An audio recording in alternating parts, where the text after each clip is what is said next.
Hello and welcome to another video from GDS Estimating for version 15 of WinBidPro. In this video I want to talk about the changes and updates that have been made to version 15.12. And whenever we do like a .11, .12, whatever, we've made some significant changes to the program and it warrants kind of incrementing the number. So usually it's something that's worth having a video for too. So in this case, we've updated a few of the windows, and one of them is the jobs window. And that one, oops, sorry, let's click that. So the jobs window now has the newer look and feel and newer tools. So you'll notice that as time's gone on, more of these kind of grid list windows have been updated and have a little more functionality, like this filter capability here, where I can set things that are equal to or starts with or contains or does not contain.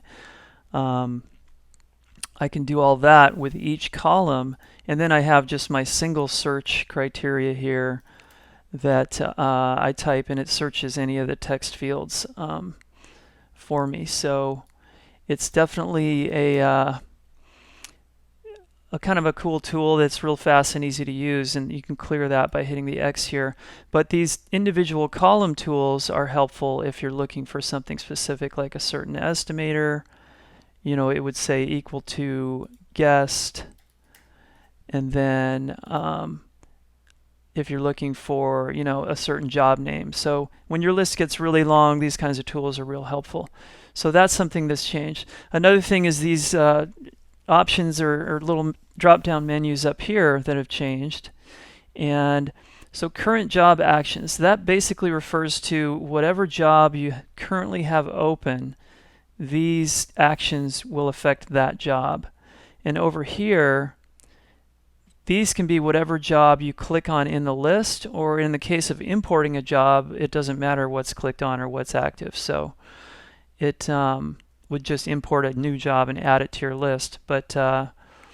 But these, that's kind of the way these are broken down.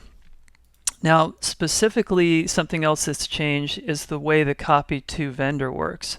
So let's say I want to take a job, and it's this one I have in the back. So it's the can stick job.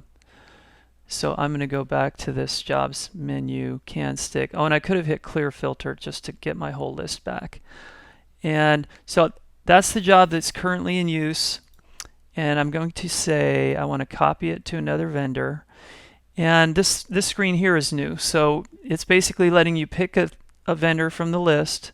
And then once I do, let's say I want to do C.R. Lawrence. So I'm going to pick C.R. Lawrence, and what it does is it updates this finish drop down with whatever finishes C.R. Lawrence has to offer, or whatever catalog I've selected. So we'll see that I've my current job in my FCO catalog back here is champagne. Now, it doesn't look like C.R. Lawrence lists a champagne color of anodized. So I could say that it's special paint, let's say. Whatever you want to click that's kind of going to work. So you're picking the color, and then you're deciding, okay, do I want to work on this job right after I copy it? And do I also want to change the framing system? So this is something new. It's going to copy the elevations in their entirety, but it's not going to bring parts over from the other catalog, because it knows, we're assuming that you need to pick a system in this catalog you're copying to that has whatever parts and configuration you need. So that's what this begin the change framing system action means. So with that checked and I hit copy, it opens up a list of the elevations for this job. And if I have a bunch of elevations and all of them are the same framing system, I can just do like a shift click on the first one and the last one, hold down the shift key kind of thing, and select them all. I believe I can even do Control A. Yeah, and that selects them all too. So I can do that with this list, or if there's different framing systems for different elevations, I can select all the same framing system, but you can only do it for one type of system. So we know we need to improve this, but for now, you can select like the majority of the elevations that have the same system, and then we can hit select here. And pay attention to what kind of system that is, because you're going to need to pick something similar in this next screen. So it opens up the list, and I know I had a CAN system, so I can type CAN up in here, and it's going to show me all my CAN stick systems. So it was a 2x4.5. Let's just say it's similar to this one here. So if I pick that system now, it's going to apply it to whatever frames I had selected. But the ones that I didn't select still need to be fixed later, and we'll get to that in a second. So it brings up a message, and this happens whenever you apply a new framing system to a job. It's going to say, do you want to overwrite the caulk joints? And you kind of want to know if you were using caulk joints in the previous framing system, and if the new framing system has caulk joints. So if you're unsure of any of it, I would say no.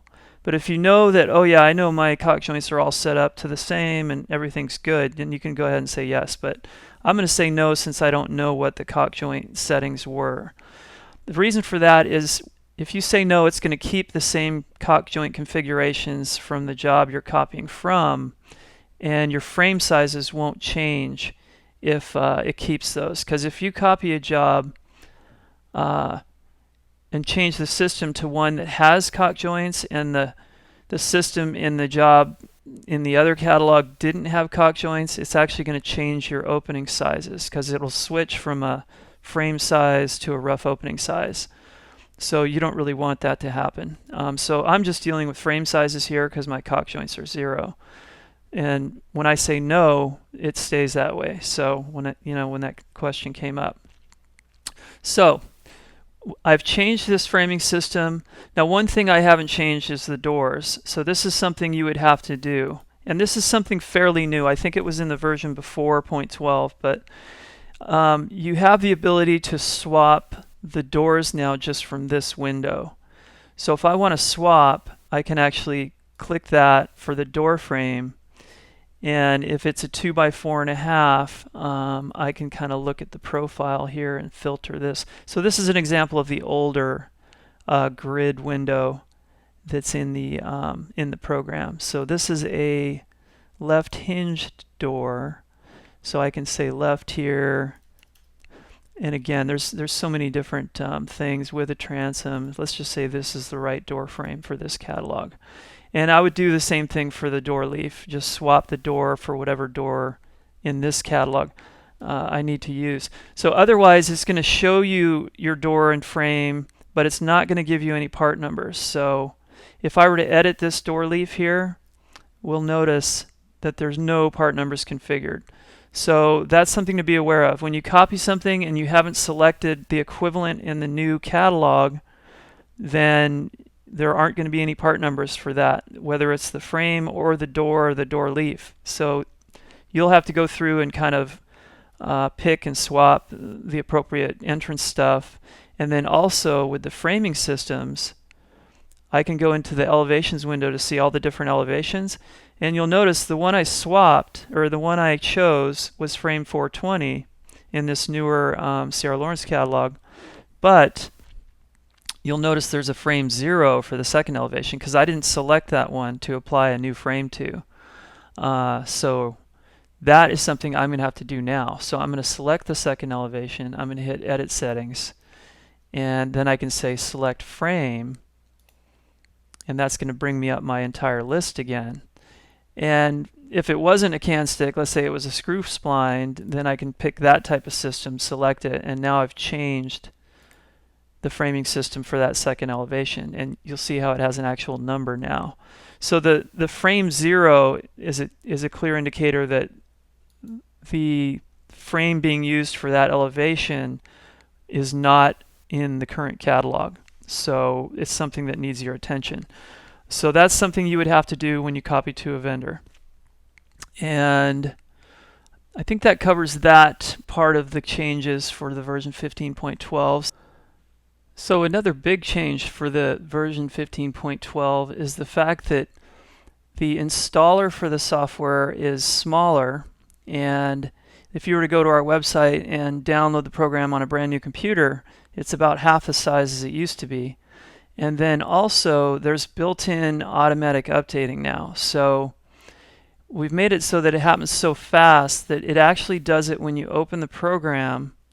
Like right now I'm on 15.12.36. So when we come out with an update that's like 0.37 or 0.38, you would open the program, you would see the 0.36, and then I would close the program, and the next time I open it would be the next update. Now in this case it didn't increment anything because there was no update available, but basically it all happens behind the scenes. So you would just notice a newer number here that's higher. So when the update happens, it kind of downloads it while you have the program open, and then the next time you open it, it's ready to use. So like I say, it's smaller, faster, you don't even know it's really happening. So it's the best way we found to do the updates, because that ensures that everyone gets the latest copy of the software. So thanks, and keep your eyes out for new videos.